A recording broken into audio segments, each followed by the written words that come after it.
वालेकुम। पिछले लेक्चर में हम लोगों ने सब एटॉमिक पार्टिकल के बारे में डिस्कस किया था और स्ट्रक्चर ऑफ एटम के बारे में डिस्कस किया था। आज हम डिस्कस करते हैं एटम के बारे में और इस आगे पढ़ते हैं एटॉमिक नंबर के बारे में। सबसे पहले हम जानते हैं एटम के बारे में।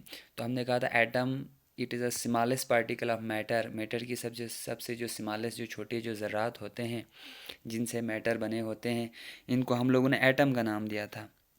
अगर एटम की बात करें तो एटम में 3 पार्टिकल्स होते हैं, इलेक्ट्रॉन, प्रोटॉन एंड न्यूट्रॉन। तो एक चीज़ आप लोगों ने याद रखना है, मैं एटम की बात कर रहा हूँ एटम की। तो एटम में इलेक्ट्रॉन और प्रोटॉन्स की तादाद बराबर होते हैं, यानी पॉजिटिव और निगेटिवली चार्ज पार्टिकल्स की तादाद एटम में बराबर होते हैं। सिर्फ एटम में, मैं एटम की बात कर रहा हूँ। यानी atom contain equal number of electrons and protons.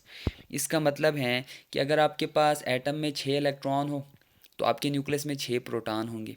अगर आपके पास 9 इलेक्ट्रॉन हो तो आपके न्यूक्लियस में 9 प्रोटॉन होंगे। यानी माइनस आपके पास 6 हो तो आपके पास प्लस वाले पार्टिकल भी 6 होंगे। माइनस वाले पार्टिकल जैसे कि यानी इलेक्ट्रॉन 9 हो तो प्लस वाले पार्टिकल भी आपके पास 9 होंगे। ये चीज़ अच्छा, चूँकि एटम में पॉजिटिव चार्ज पार्टिकल यानी प्रोटॉन और निगेटिव चार्ज पार्टिकल यानी इलेक्ट्रॉन की तादाद बराबर है, तो जिसकी वजह से चूंकि माइनस प्लस की तादाद बराबर हैं तो -6 -6 तो +6, -4 तो +4, तो -6 +6 से कैंसिल, -4 हो तो +4 से कैंसिल, -1 हो तो +1 से कैंसिल। मीन्स चूंकि एटम में पॉजिटिव चार्ज और निगेटिव चार्ज की तादाद बराबर हैं, बराबर होने की वजह से एटम पे ना कोई पॉजिटिव चार्ज होते हैं ना कोई निगेटिव चार्ज होते हैं। मीन्स एटम इलेक्ट्रिकली न्यूट्रल होते हैं। पेपर में पूछते हैं एटम इलेक्ट्रिकली न्यूट्रल क्यों है, एटम पे चार्ज क्यों नहीं है। इस पे चार्ज इसलिए नहीं है क्योंकि उसमें इलेक्ट्रॉन यानी निगेटिवली चार्ज पार्टिकल और प्रोटॉन यानी पॉजिटिवली चार्ज पार्टिकल की तादाद सेम होते हैं।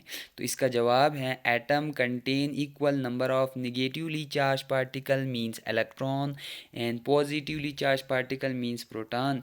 इसीलिए एटम इलेक्ट्रिकली न्यूट्रल्स होते हैं। तो हमने लिखा है atom electrically neutral, neutral means इसके ऊपर कोई चार्ज नहीं होता। आगे बात करते हैं। अब किसी भी एटम में मौजूद इलेक्ट्रॉन की तादाद या प्रोटॉन की तादाद को हम उस एटम का एटॉमिक नंबर कहते हैं। मैंने यहाँ पे इलेक्ट्रॉन की तादाद या प्रोटॉन की तादाद क्यों कहा और क्यों इस्तेमाल किया, द नंबर ऑफ इलेक्ट्रॉन और proton present in the atom is called atomic number. और इसलिए लगाया है क्योंकि एटम में इलेक्ट्रॉन और प्रोटॉन की तादाद सेम होते हैं। अगर आप लिखोगी the number of electron and proton present in the atom is called atomic number, तो आप गलत कह रहे हैं, क्योंकि लफ्ज़ एंड लगाते हैं तो आपको प्रोटॉन और इलेक्ट्रॉन की तादाद को प्लस करना पड़ेगा। जब वो प्लस करेगा तो उसकी वैल्यू कुछ और आएंगी, उसे हम एटॉमिक नंबर नहीं कहेंगे। चलें, भूल के अगर आप पेपर में लिखें the number of proton present in the atom is called atomic number, सही है। The number of electron present in the atomic number कहें तब भी सही है। या लिखे द नंबर ऑफ इलेक्ट्रॉन और proton present in the atom is called atomic number. तो एटॉमिक नंबर कहते हैं किसी भी एटम में मौजूद इलेक्ट्रॉन या प्रोटॉन की तादाद को उस एटम का एटॉमिक नंबर कहते हैं। अब हम बात करते हैं, अगर किसी भी एलिमेंट का एटॉमिक नंबर आपको बताया जाए तो आपको उस चीज़ से क्या मालूमात मिलते हैं, यानी एटॉमिक नंबर हमें किन चीज़ों के बारे में बताते हैं।